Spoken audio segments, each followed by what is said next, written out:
terima kasih. Assalamualaikum warahmatullahi wabarakatuh. Gimana Pak Elvin kabarnya? Alhamdulillah sehat Pak. Ya, terima Pak kasih. Toha juga sehat. Ya, alhamdulillah sama Pak, sehat juga. Pak Elvin, baik ya. Hari ini Pak Elvin akan memberikan pendampingan kepada guru penggerak. Nah, metode apa yang Pak Elvin nanti pakai pada pendampingan ini? Saya ingin ini Pak,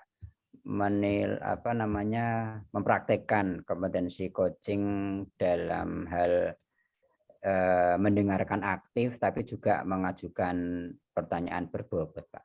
Wih, keren ini. Berarti dua kompetensi ya Pak, yang Pak Elvin Saya mencoba, Pak. pakai nanti. Baik, mudah-mudahan Pak Elvin sudah siap melakukan pendampingan dan memberikan yang terbaik kepada guru penggerak nanti sebagai kuncinya, dan sukses buat Pak Elvin dan kuncinya. Silakan Pak Elvin. Ya. Silakan masuk Bu. Oh iya, selamat siang Pak Elvin. Siang Bu Kus. Ya, maaf mau mengganggu. Pak Elvin apa kabar? Baik-baik. Ini ya. dari mana nih Bu Kus ini? Perkenalkan. Bawa bis itu. Oh iya, bis ya Pak ya. Perkenalkan saya calon guru penggerak dari SD Pak. Sekolah Dasar SD 5 Tubanan di Kecamatan Kembang. Gimana? Apa ada yang bisa saya bantu Bu Kus? Iya Bapak, ada. Begini, saya itu punya masalah ya terkait dengan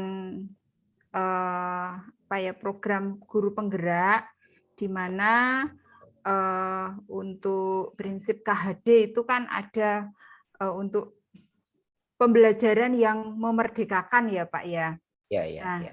Itu memberi kemerdekaan, artinya memberi ruang kepada siswa untuk mereka dapat berpikir aktif, untuk mengemukakan pendapatnya. Nah, itu Pak yang menjadi kendala saya dalam program ini dan di kelas saya, Pak. Oh gitu. Lalu yang sekarang terjadi di sekolahan Bu Kus itu seperti apa? Anak-anak apa mereka tidak merasa merdeka atau seperti apa kondisinya Bu? Justru seperti ini Pak.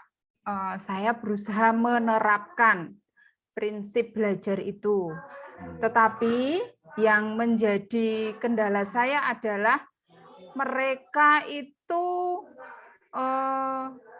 malah seperti bingung. Jadi mereka terbiasa tidak berpikir aktif, tidak berani berpendapat aktif, seperti itu Pak.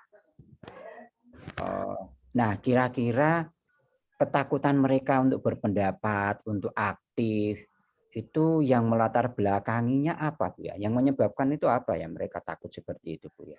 Iya, kalau saya amati ya Pak ya, dari pengalaman-pengalaman sebelumnya, itu karena memang pembelajaran sebelumnya atau model pembelajaran yang sudah kami terapkan, saya terapkan itu memang belum berpusat pada siswa. Ya, belum berpusat pada siswa, masih saya sebagai guru yang mendominan, seperti itu Pak. Jadi kalau itu kan bertentangan ya Pak ya dengan prinsip pembelajaran yang memerdekakan, itu Pak. Nah, tadi kan Bu Kus menyampaikan bahwa ingin anak-anak itu aktif, ingin anak-anak itu sering mengumpulkan pendapat. Nah, pernah enggak Bu Kus itu pada suatu masa gitu, suatu waktu memiliki pengalaman mungkin di kelas yang kecil atau seperti apa yang anak-anak itu Bu mudah berpendapat, enggak usah diminta, enggak usah dibantu, enggak usah dituntun, tapi mereka bisa aktif sendiri itu pernah enggak? Pernah Pak, tapi itu pada jam-jam tertentu, maksudnya seperti ini. Maksudnya jam di luar jam pembelajaran, misalnya pada saat istirahat atau saat ekstrakurikuler, suasana lebih santai, jadi saya tidak di kelas gitu, Pak. Nah, kira-kira pada saat pembelajaran di luar itu ekstra itu bisa diterapkan nggak, Bu? Itu di kelasnya Bu Gus. Bu Gus ngajar kelas berapa ya? Saya ngajar kelas 3, Bapak. Nah, itu bisa nggak kira-kira diterapkan di kelas 3 yang Bu Gus ajar itu? Nah, ini Pak yang akan saya yang akan saya coba. Yang akan saya coba karena selama ini saya kan berpatokan pembelajaran itu di ruang kelas seperti itu. Padahal untuk sekolah yang memerdekakan itu kan tidak harus di ruang kelas, gitu, Pak. Betul, betul.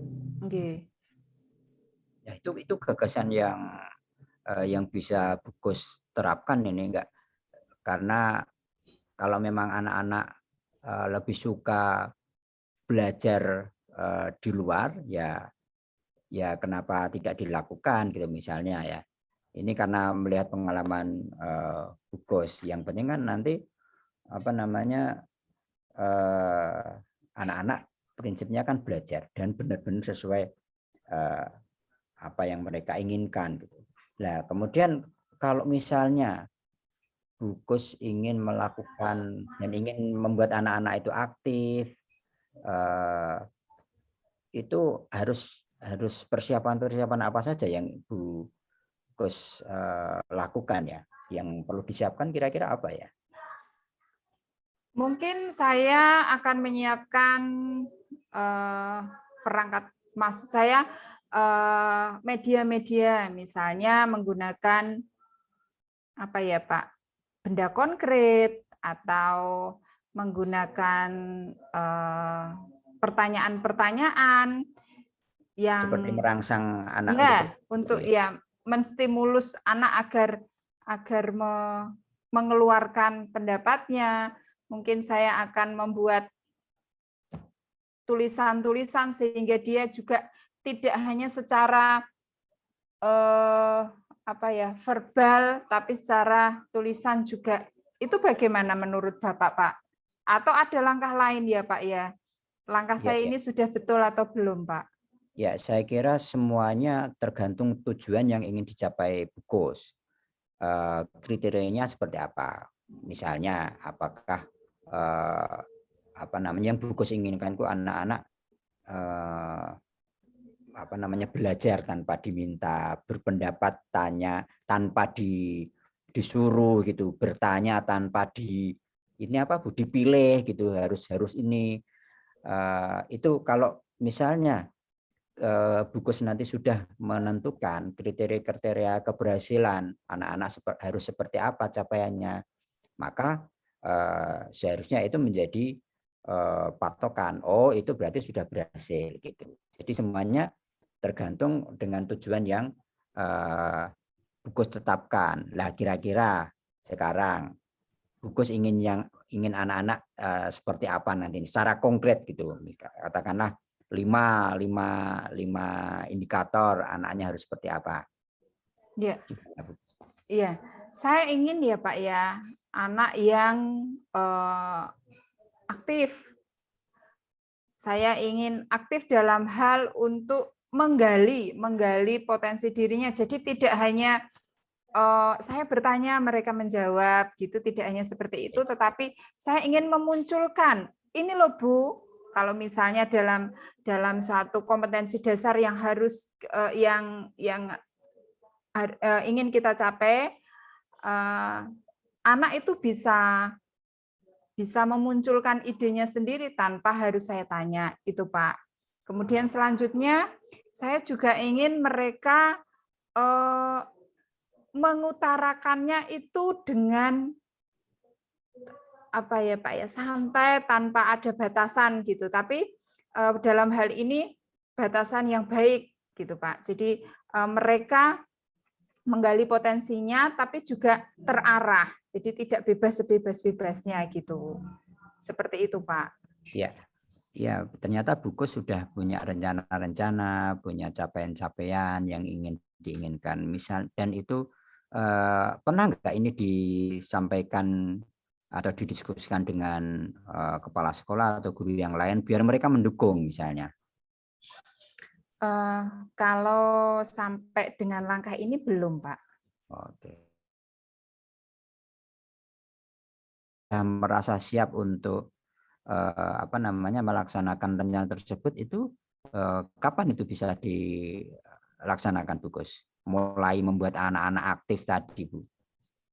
Ya, mungkin saya akan mempersiapkan ini sudah hari Sabtu, mungkin Selasa ya Pak akan saya tindak lanjuti karena saya harus metodenya seperti apa kepada anak. Ya, berarti Bu Gus juga sudah punya langkah-langkah rencana-rencana dan itu bisa segera diimplementasikan gitu ya. Nanti pada saat kita ketemu lagi minggu depan, bulan depan, Bu Gus, nanti saya ingin lihat progresnya gitu ya. Ya Pak, ini saya berterima kasih kepada Pak Elvin sudah membuka wawasan saya untuk dapat mengetahui jalan keluar yang harus saya lakukan, dan ke depannya kalau ada masalah-masalah lagi boleh ya Pak saya mengkomunikasikannya dengan Bapak. Siap, tentu saya akan berusaha mendengar, berusaha memahami apa yang Bu Gus nanti inginkan. Berarti hari ini apa yang Bu Gus inginkan, yang harapkan kira-kira sudah terjawab belum, Bu? Sudah Pak, terima kasih untuk bimbingannya. Siap. Sampai ketemu lagi nanti Bu ya. Saya mau lihat progresnya itu tadi bulan depan paling enggak lah. Ya, terima kasih Pak. Selamat siang. Ya, sama-sama Bu Gus. Selamat siang. Mute. Pak Toha mute. Oke. Terima kasih Pak Elvin, sudah keren sekali melakukan pendampingan kepada kucinya berkenaan dengan apa yang disampaikan kucinya tadi. Nah, Pak Elvin tadi awalnya mengambil kompetensi mendengarkan aktif dan pertanyaan berbobot. Menurut Pak Elvin sendiri, apakah tadi dua kompetensi itu sudah terlaksana atau belum, Pak Elvin?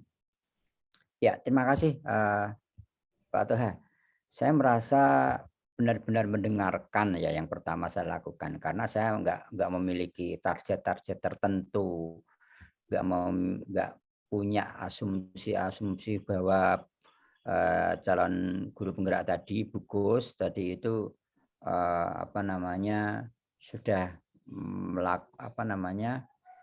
bahwa Bu Gus itu seperti ini. Saya sama sekali nggak ingin demikian. Saya hanya mendengarkan, kemudian yang ngobrol saja Pak. Saya bertanya sesuai yang masalah-masalah yang Bu Gus tadi sampaikan. Saya sih merasa seperti itu Pak. Terima kasih. Menurut pengamatan saya sih Pak Elvin memang sudah menempatkan posisi kompetensi tadi sesuai dengan tempatnya. Artinya apa? Terbukti Pak Elvin mendengarkan apa yang disampaikan oleh Bu Gus selaku kunci. Kemudian Pak Elvin juga memberikan pertanyaan-pertanyaan berbobot. Contohnya tadi memberikan suatu gambaran bagaimana Bu Gus membuat program pembelajaran yang menyenangkan. Kira-kira 1 sampai 5 tadi disampaikan. Itu suatu pertanyaan yang sangat-sangat luar biasa buat seorang coach, seorang pengajar praktek atau fasilitator kepada teman sejawatnya, yaitu kunci atau pengajar prakteknya, guru penggeraknya. Karena apa? Dengan diberikannya stimulan oleh Pak Elvin tadi, ya, otomatis guru penggerak tadi tergugah termotivasi, ya, terbukti Bukus langsung menyampaikan bla bla bla bla tadi program-programnya. Nah, sekarang yang berikutnya Pak Elvin, nah, apakah semacam ini, coaching ini, pendampingan ini Pak Elvin lakukan hanya khusus kepada Bukus sendirikah atau nanti kepada semua coach atau guru penggerak yang Pak Elvin bina? Ya, sesuai tugas saya sebagai fasilitator atau pengajar praktek. Saya melihat teman-teman calon guru penggerak itu aktif kok, Pak. Jadi tadi sebelum Bukus itu ada 4 sudah Pak, sudah konsultasi ke saya. Jadi mereka menceritakan masalah-masalah di sekolah mereka kaitannya dengan program-program yang ingin mereka wujudkan, Pak. Oke, terima kasih. Berarti intinya Pak Elvin selaku fasilitator itu selalu istilahnya welcome ya Pak ya kepada semua guru penggerak ya. Nah, itulah betul Pak. Mandek, Pak. Itu adalah aura positif seorang fasilitator. Tidak membedakan, tidak diskriminasi, itu di daerah kecamatan saya, itu tetangga saya, itu teman saya. Artinya apa? Semua guru penggerak, semua yang menjadi tanggung jawab Pak Elvin selaku fasilitator akan Pak Elvin jembatani, akan Pak Elvin fasilitasi. Bentuk keluh kesahnya di masing-masing guru penggerak berada. Itu nilai plus buat Pak Elvin, mohon untuk tidak ditinggalkan, selalu ditanamkan dan diberikan kepada teman-teman fasilitator yang lain. Sehingga antara fasilitator dan yang difasilitasi, yaitu guru penggeraknya tadi, terjalin komunikasi yang harmonis. Itu ya Pak Elvin. Dan melihat hasil tadi, sekali lagi menurut catatan saya, Pak Elvin sudah bagus sekali, sudah memberikan solusi, mendengar keluh kesahnya Bukus selaku guru penggeraknya, dan dan melaksanakan kegiatan sebagai fasilitator sebagaimana mestinya. Mudah-mudahan Pak Elvin dan fasilitator-fasilitator yang tergabung pada komunitasnya Pak Elvin diberikan kekuatan, kesehatan, sehingga dapat mendampingi guru penggerak binaannya Pak Elvin. Itu saja dari saya. Maju terus Pak Elvin ya, demi pendidikan Indonesia. Terima kasih Pak Elvin. Wassalamualaikum warahmatullahi wabarakatuh. Waalaikumsalam warahmatullahi wabarakatuh. Terima kasih Pak Toha. Sampai ketemu lagi. Siap. Salam Pak Toha.